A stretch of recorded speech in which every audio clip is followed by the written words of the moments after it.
Hello guys, পৃথিবীতে সবথেকে কঠিন কাজ হলো নিজেকে সংশোধন করা।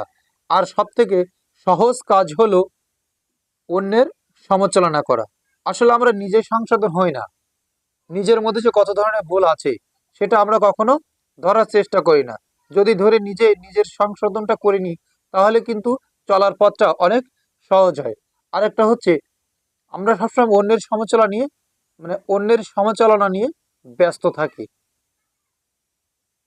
আপনারা অন্যের সমালোচনা নিয়ে ব্যস্ত না থেকে নিজেকেই সমালোচনা করুন। নিজের ভিতরে যে ভুল ত্রুটিগুলো আছে সেগুলো নিজে নিজে সমালোচনা করেই নিজেকে সংশোধন করার চেষ্টা করুন। তাতে আপনি এহকাল এবং পরকাল উভয় কালে তো লাভ পাবেনই, এবং আপনার দিন দিন দেখবেন যে আপনার প্রতি মানুষের সম্মান আরো বেশি বৃদ্ধি পেয়ে গেছে। সবাই ভালো থাকবেন। আল্লাহ হাফেজ।